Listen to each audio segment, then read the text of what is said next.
room here. Hello everybody. This room here is my man cave. I'll tell you more about it, but it'll appear on my leisure channel, Leisure and Model Railways channel. So I'll go into why I've got a man cave. But today I was scrolling through, as we all do, the internet, especially on the YouTube channel, and I came across a channel talking about Bible students. Some of them call themselves Dawn Bible students, others call themselves Bible students. They produce literature and they follow the teachings of Pastor Russell. That's what he was called some 150 years ago when he taught the Bible, and he's recognised as the founder of Jehovah's Witnesses. But you mustn't say that to a Bible student, because they say, oh no, he isn't. Jehovah's Witnesses follow another man. So there's differences. Now the Bible students in the days of, and they actually weren't called Dawn Bible students, and they actually weren't called Bible students, actually. They were called International Bible Students. And if it wasn't for Pastor Russell, or we would call him Brother Russell, there would be no preaching of the good news in a manner that is done by maybe a few Bible students and Jehovah's Witnesses in general. There would be none today. It is essential and needed because we're living in what is called the last days, the build up to when Jesus returns to bring judgment upon this world and to stop humans ruining the planet. I've had some problems because I wanted to understand the differences, and so I've asked questions, and to be honest, I feel that some of the answers are a little bit evasive, as though the person I was asking, who's a Bible student now, who was a Jehovah's Witness, he's obviously a disaffected Jehovah's Witness. The good news about that is that if someone has left the Jehovah's Witness religion, and many have obviously, many millions over the years have left Jehovah's Witnesses, it could be 5 million over the years easily, they've gone off and they're doing other things. You know, they've gone off to enjoy the marvellousness of this human society. They're free. They've escaped the horrible Watchtower organisation. They don't have to go out Saturday morning knocking on people's doors. They don't have to stand by carts. They don't even bother to have blood transfusions. They're free, you know, and they can really enjoy Christmas. They can also fight for their country. They can get involved in politics. So they're free from that horrible religion. They can also, you know, go off and, you know, have lots of sex if they want to, or you know, so they're free of the horrible constrictions that are put upon Christians. But the bad news for them is that Jesus said lots of people in the first century, the apostles, etc., had to give up a lot of those things to follow him. So there is a price to pay if you want to be a Christian, the type of Christian that Jesus wanted, and that is you have to conform your life, you have to make changes, and you have the responsibility to then preach the good news. Because the apostles, went off back home. They thought, oh, Jesus is dead, let's forget about it, go back to work. Then he appeared to them, didn't he? And he reminded them, excuse me, I've been training you for 3 years, so you can jolly well do as I've asked you to do. And of course they were helped by the Holy Spirit. So the Bible students, so you've got disaffected Jehovah's Witnesses joining them. My understanding, and if you're a Bible student and you've looked at this video and you thought he's got that wrong, please make a comment, correct me, because I've had trouble getting honest answers from the Bible students that I bumped into, either in our Bible ministry, which is very rare because there's not many of them, or of course online. The one thing I was having trouble with is finding out, do Bible students believe that humans on planet Earth are going to go through the Great Tribulation, and what I'm saying is, and survive? Because that's a very big teaching. You know, when you're looking at Jehovah's Witness literature, they talk about a new world, and you've got pictures of people in a paradise setting. We've got lions and tigers and children, and they're all playing and they're all comfortable, and there's a peace. You're in an earthly paradise, rather like it was in the days of Adam and Eve. A lovely earthly paradise where people don't have horrible mortgages and debts. What a wonderful future. So that seems such a big thing to me and to millions of Jehovah's Witnesses. That's why they go to all the effort of all the time they spend in helping other people learn about this marvellous thing that's going to happen soon. And all this crazy behaviour with nuclear weapons and war and threats and the pandemic, all those things people long to see the end of. So I was asking this question: does a group of people, do survivors who have an earthly hope, do they survive when Jesus intervenes, which is called Armageddon? Do this group of people, this great crowd, survive and go into an earth ruled by Jesus, and we're then involved in cleaning it up, which would be marvellous to see all the pollution and ruination of the planet. We'll be involved in removing all that, and then eventually when the new human society is established on planet Earth, the survivors, they will then even start witnessing people they've lost in death come back. So my question, I kept asking it and I just haven't had an answer. Oh yes, the earth will be populated. And I'm thinking, yes, but what happens? This is what the Bible students teach, is that all the different groups go to heaven, which is really strange. So, so you've got the bride class. I'll deal with that in the next video. Where do they go? So my point is, Jehovah's Witnesses, and I'm going to address the point that they say that Jehovah's Witnesses don't follow Russell. Well, we've still got the Watchtower and all the main things that Russell taught. Jehovah's Witnesses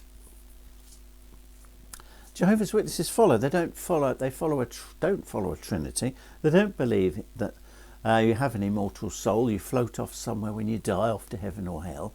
The Bible students hold the same views.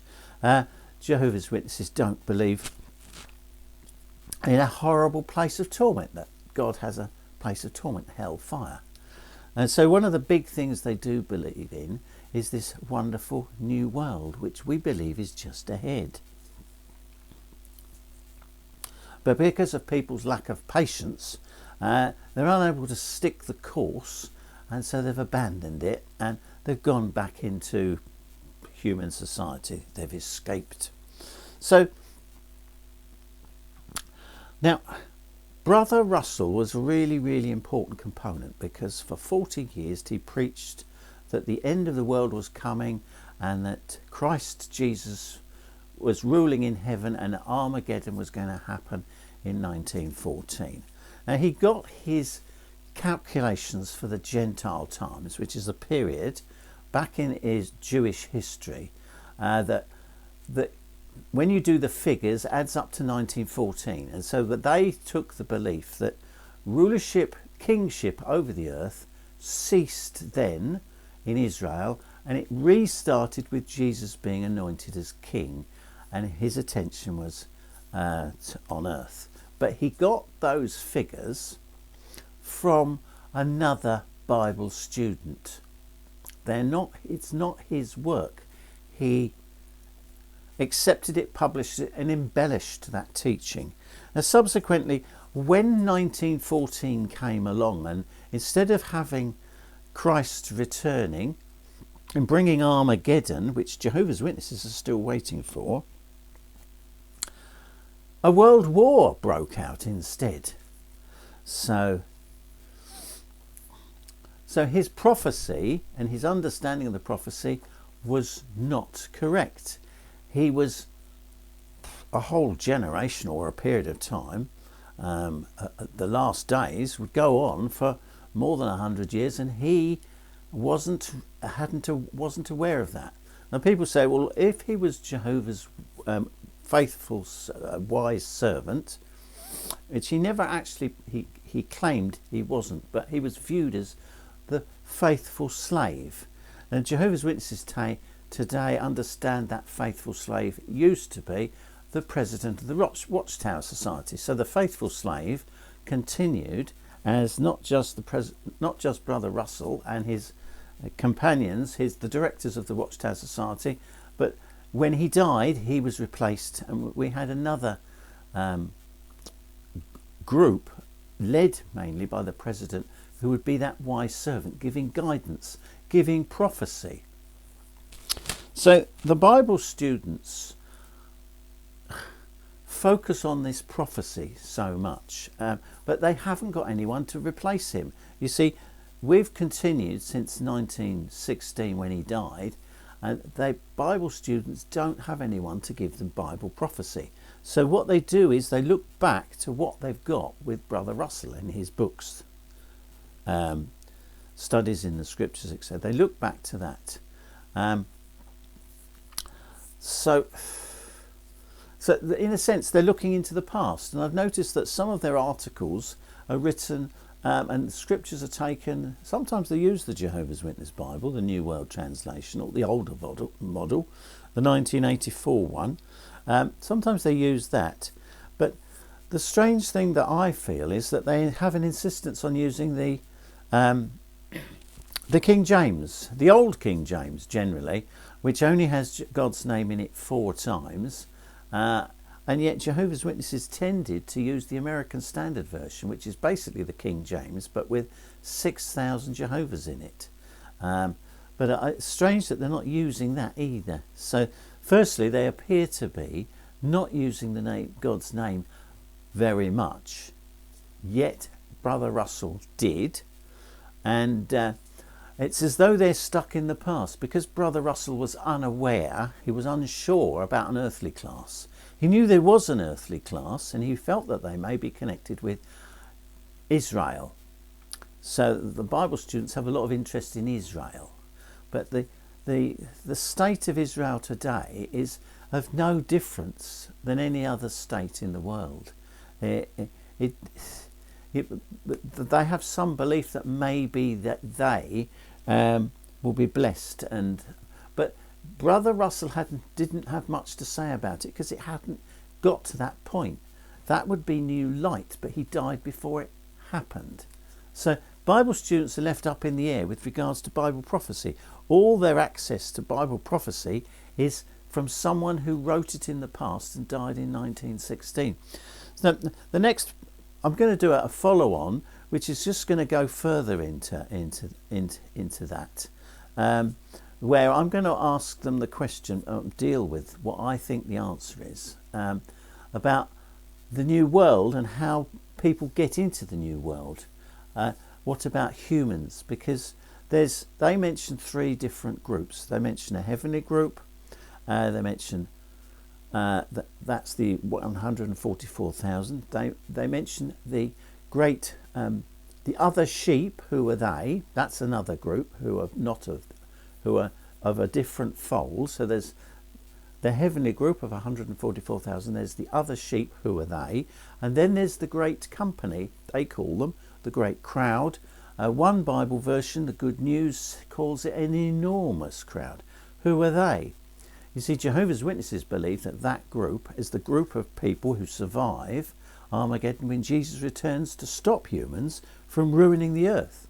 And a lot of people see today, you don't need to be a Bible student, they look at the news and they see what's going up and they think, my goodness, the world's going mad. They see the faint out of fear, they see the threat to the planet, and they see the crazy behaviour of political nations who seem hell-bent on having a World War III.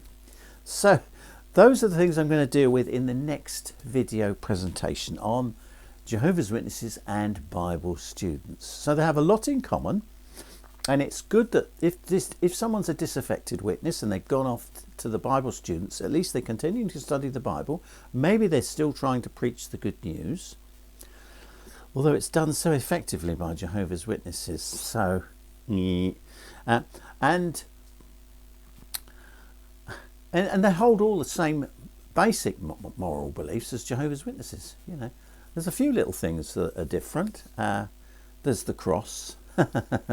I'll deal with that. And of course, blood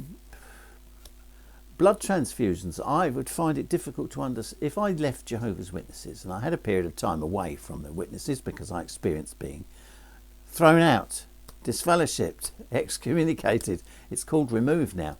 And that's horrible for me. I had more than 10 years. And the one thing I would have never, ever wanted was a blood transfusion. Whether an officially a Jehovah's Witnesses or not. So I can't understand why someone would turn their back on that belief. Because Jehovah's Witnesses, you see, we believe the soul is in the blood. And my soul is unique to me. So there it is. So anyway, I'll come back on this subject, speak to you again. Subscribe if you haven't, and take care.